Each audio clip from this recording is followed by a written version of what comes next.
Sejam bem-vindos ao Espaço Opinião. Hoje começamos por falar do Serviço Nacional de Saúde.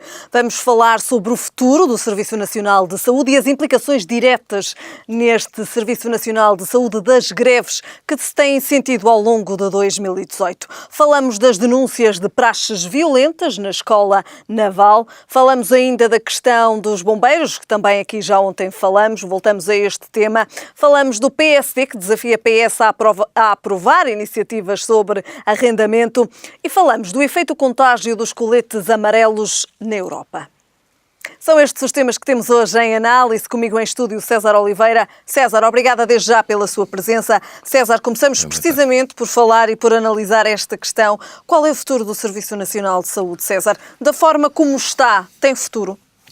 Olha, é evidente que se o país for sustentável, o futuro do Serviço Nacional de Saúde é cada vez mais promissor, cada vez mais qualificado, embora seja já considerado um dos serviços de saúde com mais qualidade na Europa, o que para nós é um orgulho, mas sobretudo o benefício que isso implica com os cidadãos, mas é evidente que é preciso que os países sejam sustentáveis, como sendo Portugal que seja sustentável para poder aguentar o Serviço Nacional de Saúde e melhorá-lo.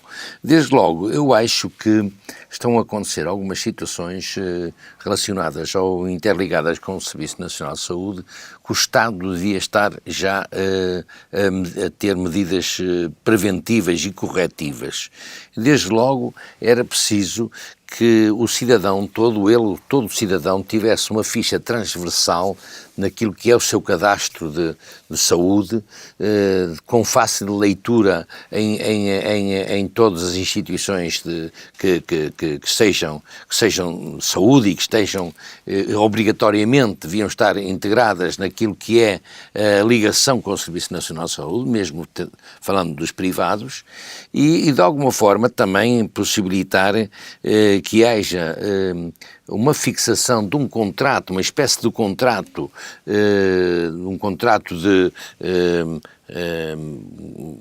ou de legislatura do governo ou de coincidente com aquilo que havia de ser uma determinação ao nível do Serviço Nacional de Saúde, de quem manda no Serviço Nacional de Saúde, neste caso do Ministério da Saúde, mas também nas suas direções gerais, em que pudesse contratualizar não só serviços, mas também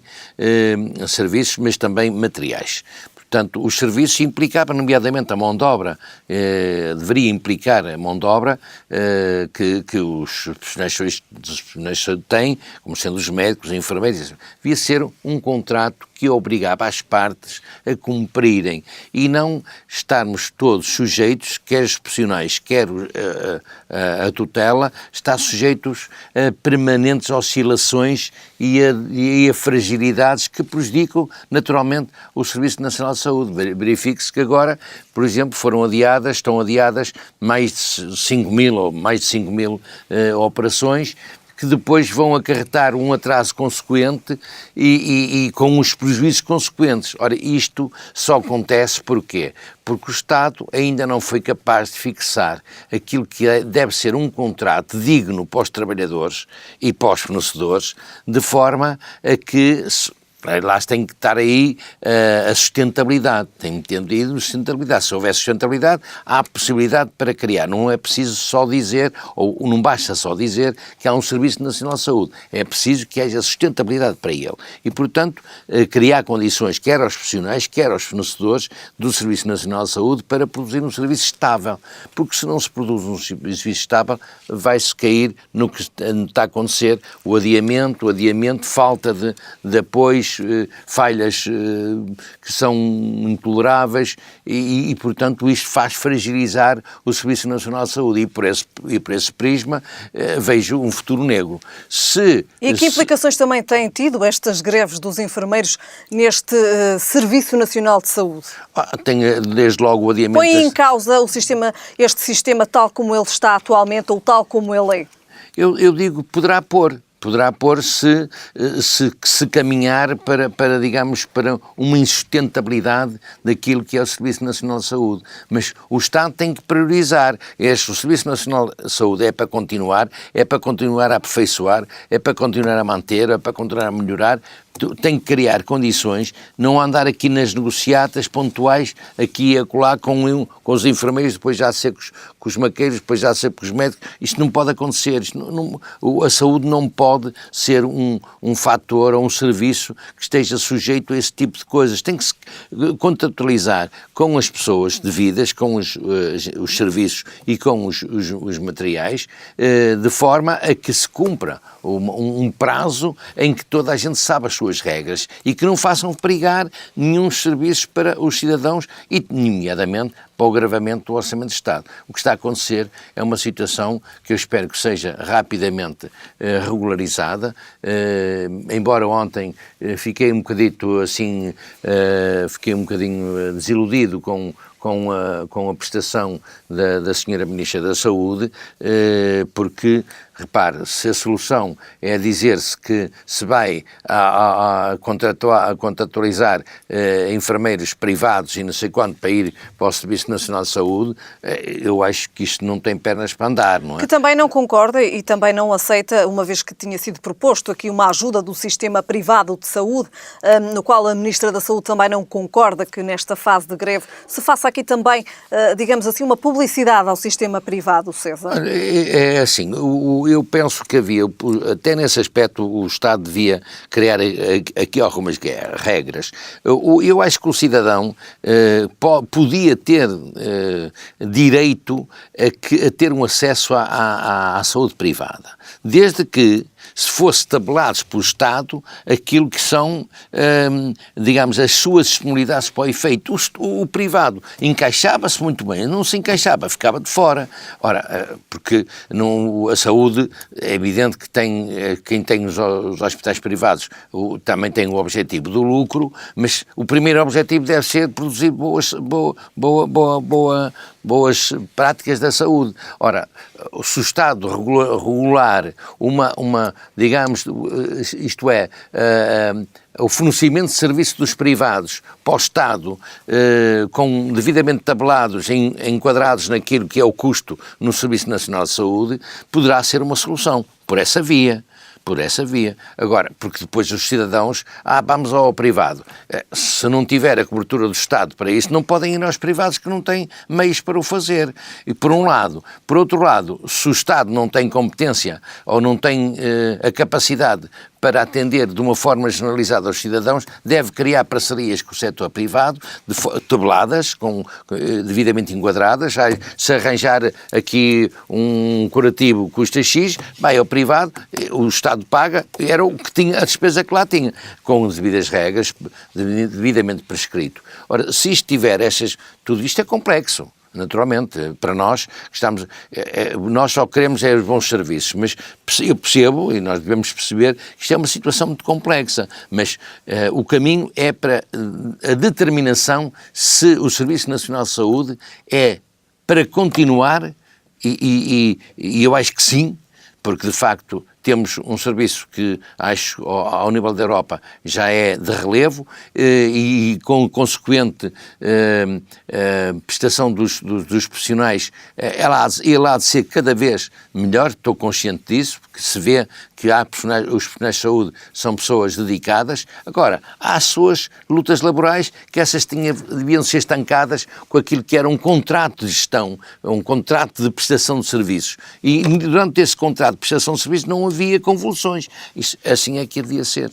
Muito bem. César, falamos agora então, depois de analisarmos aqui qual será então o futuro do Serviço Nacional de Saúde e as implicações que a greve dos enfermeiros e as greves na saúde que se têm feito sentir ao longo de 2018 têm implicado então no futuro do Serviço Nacional de Saúde. Passamos ao próximo tema. César, falamos de denúncia de praxes violentas na Escola Naval.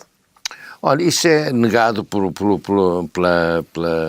Marinha, pela direção da escola, da academia, é negado, por um lado, ou por outro lado os pais denunciam que há de facto estas práticas, e isso, tortura do sono, água fria, sacos na cabeça, nus e não sei o quê, e são práticas que remontam muito para aquela filosofia. Estes indivíduos que andam aqui têm que ser duros, têm que ser aguentar psicologicamente, e isto às vezes faz parte dos próprios treinos, mas mal, na minha opinião, mal.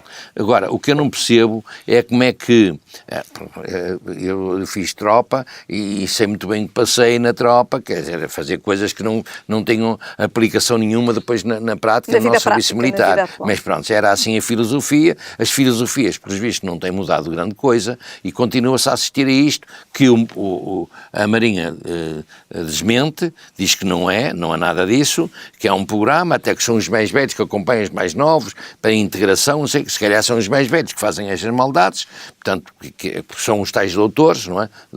Daqui das nossas universidades é a mesma coisa. Portanto, eu acho aqui das duas uma, ou é os pais que não estão a falar a verdade, ou então a Marinha não está a falar a verdade, mas que pode acontecer alguma coisa dessas nestas circunstâncias, pode, porque isso tem-se verificado, coisas nos comandos, nos paraquedistas, GNR, tem-se verificado. Ou seja, tem sido também aqui uma sucessão de acontecimentos relativamente a comportamentos, e aliás até podemos utilizar também aqui a palavra praxes que se tem vindo a verificar nestas instituições. Aquilo que lhe pergunto é, César, qual é a imagem que fica relativamente a estas instituições? É uma má imagem, Helena, e digo mais, isto deve-se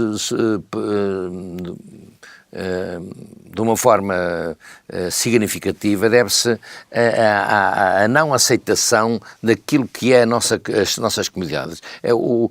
As pessoas que estão à frente destes serviços têm que se adaptar. Também tem que se adaptar aos novos hábitos, às novas filosofias da vida, às razões do mundo. Tem que se adaptar, não se podem ficar estáticos sempre, presos ao passado, presos a regras muito rígidas. Sim, senhor, as regras têm que ser rígidas, mas têm que ser devidamente revistas, porque o mundo é diferente de agora do que era há 20 anos atrás, para não dizer há 40, ou para não dizer há 10. Portanto, o mundo é muito diferente, e tudo isto está a acontecer, de alguma forma, é porque também não são devidamente analisadas as regras ao nível dos responsáveis. Tenho que dizer isto, sinceramente. As FIAs militares e de segurança devem ter essa preocupação. Não é o responsável de uma área mais abaixo, ou um chefe, ou um encarregado, ou um responsável, que tem que mudar as regras, têm que ser mudadas de cima. Portanto, se não forem mudadas lá acima e não forem fiscalizadas da parte de cima, as práticas continuam-se a fazer porque é regra, porque até é bom para endurecer e não sei o quê. Portanto, isso é uma pena que esteja a acontecer. Por um lado, por essa razão que estou a referir, mas também, de alguma forma, também fico triste porque nós cada vez devíamos prestigiar mais as nossas Forças Armadas, os nossos serviços de segurança, as nossas polícias, e que devidamente integradas naquilo que é a realidade diferente no mundo, não é? Não é só em Portugal, na Europa, é no mundo. Mesmo nos países subdesenvolvidos, as regras têm mudado muito, onde não há assim grandes rigores, mas mesmo assim têm mudado, às vezes por força da circunstância das revoltas populares, e portanto isto aqui pode levar também a uma coisa destas. Era bom que se criasse bem as regras, que definisse bem as regras e a fiscalização, porque isto aqui na Marinha é uma coisa sui generis, quer dizer, quando o responsável da Marinha já não são aceitáveis estas práticas. Não são aceitáveis, e não é só isso. A serem verdades.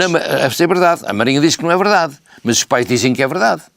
Os seus alunos dizem a verdade aos pais e não sei o quê, e os pais dizem que é verdade, se calhar já andaram a ver até. Portanto, isso é uma coisa que também, ou os alunos são todos malucos e os pais, ou então a Marinha não anda a ver, ou os responsáveis não andam a ver. Porque coisas dessas podem acontecer, têm acontecido em muitos ramos e em muitas situações. E no meu tempo de tropa aconteciam, claramente. Agora não sei se mudou muito, mas no meu tempo de tropa aconteciam estas coisas. Portanto, os senhores que andavam lá a dar as instruções julgavam que quanto mais duro, melhor, para a gente resistir. Não é assim. Agora, César, falamos de uma outra... mesmo as guerras já não são assim tão rígidas, não é? As próprias guerras. César, então aqui estas denúncias de praxes violentas já então desmentidas, passamos ao próximo tema. César, falamos de bombeiros, falamos dos bombeiros, falamos da proteção civil e falamos também do ministro. Os bombeiros exigem um pedido de desculpas do ministro. César, vê um fim à vista este braço de ferro entre bombeiros e governo? Helena, tem que haver um fim à vista. Deverá haver, e urgentemente, porque o Sr. Ministro realmente foi muito infeliz nas observações que fizeram. Ele é arrogante, este Sr. Ministro é arrogante. Já os conhecemos, mesmo quando ele é deputado e outros cargos, ele é arrogante. E portanto, é sobranceiro. Portanto, está aqui agora provado por esta reunião magna que a Associação Portuguesa dos Bombeiros Voluntários teve, e que o Sr. Ministro carregava na Liga dos Bombeiros, mas agora a Associação Portuguesa dos Bombeiros Voluntários vem a conferir aquilo que é o desrespeito que o Sr. Ministro teve com os bombeiros portugueses. Portanto, já não é só o Liga a dizer, é a Associação, e é a Associação que exige ao Sr. Ministro um pedido de desculpa. E o Sr. Ministro já devia ter dado há muito tempo. Mas pronto, como é sobranceiro, como é um pouco arrogante, custa-lhe dizer isto. Pedir desculpa é uma coisa que às vezes custa, não custa aos humildes, mas custa aos sobranceiros. Portanto, o Sr. Ministro devia pedir. E eu acho que os bombeiros portugueses... Foram palavras ofensivas, César? Foram ofensivas, claramente que foram ofensivas, e acusou os bombeiros de virar as costas ao socorro. Isso é uma ofensa aos bombeiros, a quem tem essa missão fundamental. Agora, é evidente que o Sr. Ministro não pode fazer uma lei-quadro, uma lei, digamos, relacionada com a reforma orgânica da Proteção Civil, sem ouvir as partes. Ele tem que ouvir as partes. Da mesma maneira que a Liga dos Bombeiros tem que, se quer, digamos, ter uma integração como um parceiro, tem que haver também algumas regras a observar pela Liga e pelos bombeiros portugueses, pela Associação dos Bombeiros. Agora, mas isto é à mesa de negociações que se faz, não pode ser tratado de uma forma unilateral como o Estado está a querer fazer. E eu espero que, de alguma forma, a própria... porque o que é que eles reivindicam também é as tais contagens do tempo de serviço e assim, tudo que qualquer cidadão, qualquer trabalhador exige, tem direito a exigir, e os bombeiros voluntários, muitas vezes praticam tantos serviços voluntários mesmo, sem horas para nada, sem pagamento de horas, porque estão sempre ao serviço, e estas coisas têm que ser consideradas, porque nós, cidadãos, temos de ter a consciência que esses soldados são da paz e da nossa segurança, da nossa proteção. Nós vemos um bombeiro sempre com um homem ou uma mulher que nos é próxima, que está a defender-nos em toda a sua plenitude. E, portanto, o poder central tem que ter, deve ter urgentemente emendar a mão em relação a esta matéria e voltar a sentar-se no diálogo. Aliás, é uma coisa que o Sr. Presidente da República já tem feito esse apelo, é que não se extremem posições. Falta diálogo com o Governo nestes diversos setores, e este ano de 2018, de facto, tem-se refletido um ano de muitas greves e pré-avisos de greves até ao final de 2018. Falta esse diálogo que o César Falta, diz. Helena, falta. Eu acho que tem faltado. O Governo tem feito muitas coisas boas, mas nessa matéria, e até porque tem, pronto, algum conforto, porque eu continuo a considerar que não sei como é que é possível um agente, uma pessoa, ou uma instituição, ou um partido, agora, neste minuto, apoiar as medidas de um governo, e passado um minuto passa-se para o outro lado da barricada e já está contra. Portanto, estas situações são situações anómalas, e como são anómalas, era preciso haver aqui uma correção de percurso, e a correção de percurso, pelo menos, é o Estado não parar, o Governo não parar de dialogar com os responsáveis das áreas, e os responsáveis das áreas, nomeadamente, também não podem extremar posições, não é? Como tem havido alguns casos de extremar posições. mas às vezes as extremas posições quando há, ou os interlocutores mudam, ou que não têm grande feitio, ou que têm as costas quentes, e pronto, isso depois leva a isto, e leva, se calhar, poderá levar-nos a situações mais graves, já daqui a bocado vamos a seguir falar Muito nele, bem. mas pronto, eu acho que... Exatamente, iremos mais à frente falar aqui no efeito do contágio dos coletes amarelos. Para já falamos do PSD, ainda na política nacional, o PSD que desafia o PS a aprovar iniciativas sobre o arrendamento. Helena, naturalmente que o PSD também tem que fazer o seu papel de oposição, mas também tem que fazer o seu papel de construção. Não pode remeter-se, aliás, o PSD tem feito algumas incursões nesse sentido, não estar a fazer oposição por fazer, mas fazer construção. Agora, quanto pode fazer mais construção o mais possível quanto houver receptividade para recolherem as propostas, para as discutirem, para avançar em posições que sejam mais consensuais. Ora, eu espero que nesta questão do arrendamento, como sabem, o PS está um pouco sozinho nesta matéria e o PS deve viabilizar as propostas do PSD, que são propostas concretas, e até do CDS e até do Bloco de Esquerda, propostas concretas, deve aceitá-las ou integrá-las naquilo que será uma discussão. Aliás, está constituída uma comissão na Assembleia da República para poder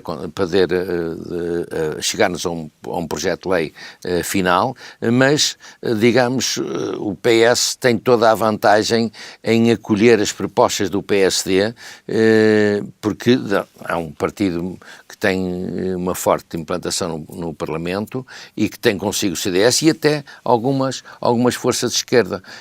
Portanto, isso são reformas que eu penso que poderão ser bem concertadas e ser o mais consensuais possíveis, embora esta questão do rendimento é sempre uma situação que poderá agradar aos inquilinos e não agradar aos proprietários. Portanto, tem que haver aqui alguma... O PSD, por exemplo, propõe uma coisa que eu acho que é interessante, é passar a taxa de 28% em sede de IRS para 14%, desde que os senhorios abdiquem dos tais 2 anos de contrato de contratualização do arrendamento, que isso é que gera muitas vezes a especulação, e a passe para contratos de 10 anos. Se os contratos for 10 anos, a tributação do IRS passa para metade da tributação, ou seja, 14%. Ora, naturalmente que e depois outras atenuantes em relação à tributação, como sendo, por exemplo,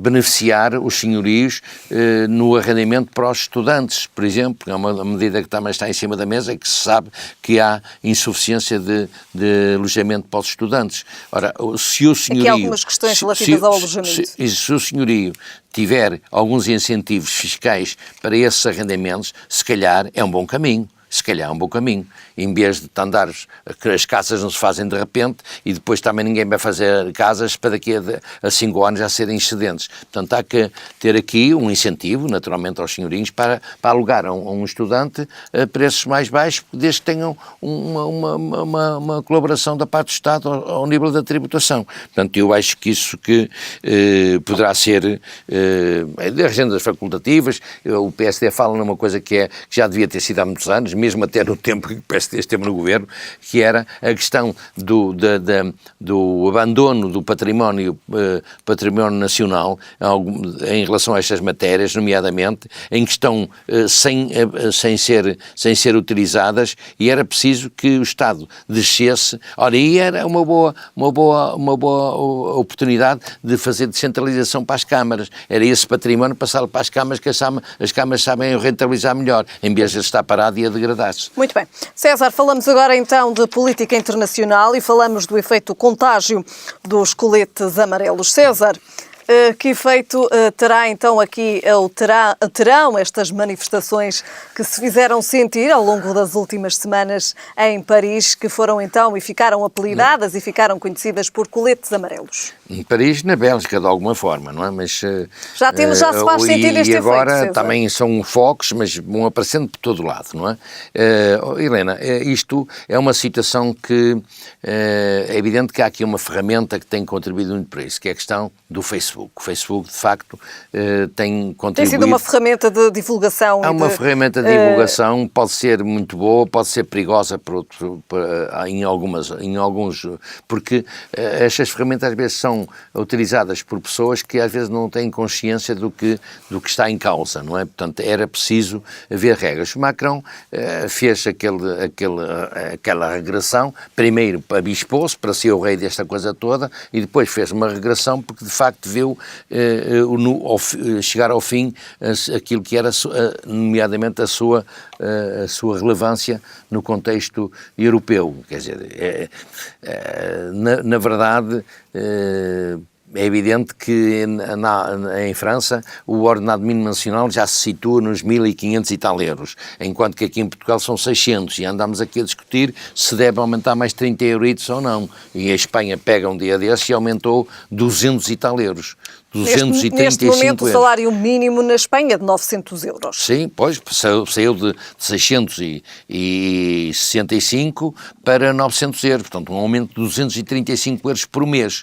Ora bem, e em França o Macron avançou logo com 100 euros e nós aqui andamos para subir 30 euros. Quer dizer, acho que de facto a economia devia estar preparada e nomeadamente o próprio Estado devia se organizar com a iniciativa privada também, porque não pode haver trabalhadores de primeira e de segunda, uns ter 635 e os outros terem 600, porque até é desigual, porque os 635 ainda têm mais regalias que os outros que têm só 600, e às vezes com cargas horárias muito mais aliviadas do que os da iniciativa privada. Devia haver aqui aquilo que é uma relação do Estado com a iniciativa privada, de forma na facilitação e naquilo que é digamos, de alguma forma, a desoneração de algumas cargas fiscais que as entidades privadas têm, de forma a facilitar melhores condições para os trabalhadores. Porque senão estas coisas vão acontecer também aqui em Portugal, não tenha dúvidas. Então, se nós temos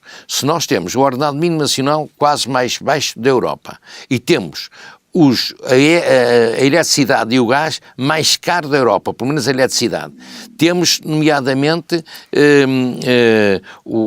Estamos a terminar, César, muito rapidamente. Temos, de alguma forma, o ordenado mínimo. Temos combustíveis que são dos mais caros da Europa. A eletricidade dos mais caros da Europa. Mas temos o salário mínimo que é dos mais baixos da Europa. Como? Temos o salário mínimo que é dos mais baixos da Europa. Quer dizer, por um lado temos a eletricidade mais cara, a segunda mais cara da Europa. Os combustíveis o segundo ou mais caros da Europa. E, entretanto, temos o ordenado mínimo mais baixo, praticamente mais baixo da Europa. Não é tão baixo como os países mais de leste, mais do norte da Europa, mas são muito baixos. Ora, isto, o que é que vai acontecer?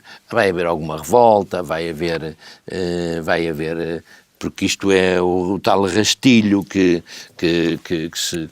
Então, se os outros que têm 1.500 e tal euros estamos a terminar, vão César, uma última nota. estas administrações, e nós que temos 600 e que até queremos ser 630 e estão a criar aqui problemas, tem que haver a abertura claramente nessa matéria para evitarmos aquilo que nós não gostamos. Os portugueses não gostamos nada, nem somos disso, de violência. Portanto, isto, para evitar a violência, é preciso fazer medidas preventivas, acauteladoras dessa violência. Portanto, quem tem que regular são os operadores privados, tem que ser o governo, tem que ser, e tem que depois haver, claramente, para que isso seja possível. Não temos mais tempo, César. Para ser isso possível, deixe-me só dizer isto, é preciso também que o Estado faça a sua parte, desengordurar, tirar as suas gorduras, acabar com mordomias nos institutos públicos, nas câmaras municipais, no governo. É preciso cortar as gorduras para sobrar alguns recursos para este esforço. Muito bem, César. Hoje, então, terminamos a falar do contágio dos coletes amarelos. Voltamos a ver-nos na próxima semana. Obrigada. Foram então estes os temas, hoje em análise, da saúde, passando pela sociedade até à política internacional. Estamos de regresso amanhã.